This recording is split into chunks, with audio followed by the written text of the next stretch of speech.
Hi, welcome back to day 3 of camp. I'm here at the campsite and today I want to share a Bible story with you. But first I want to tell you what I did yesterday. Yesterday I went to the dentist. Do you go to the dentist? Do you like going to the dentist? We go to take care of our teeth. And yesterday I went and they gave me a toothbrush, I picked up some toothpaste, I even got floss. Do you like to floss? I don't really like to floss a whole lot, but I know I need to because it's a good way to take care of myself. Sometimes that's eating vegetables. What's your favorite vegetable? I didn't like green beans as a child, but I like them now, and I really like broccoli.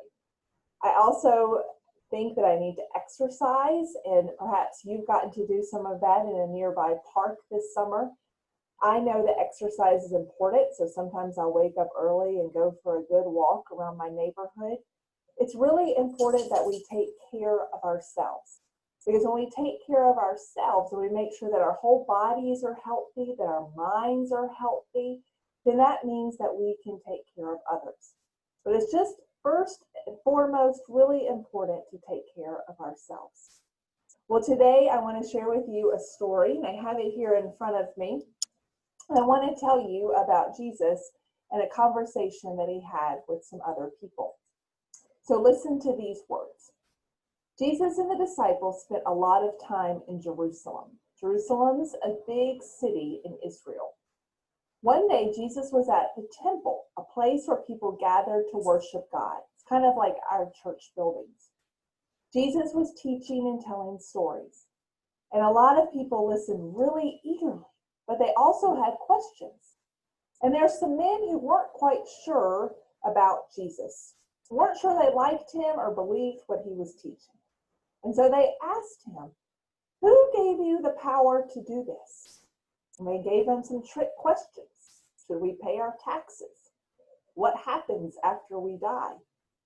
And then someone said, "What is God's number one commandment?"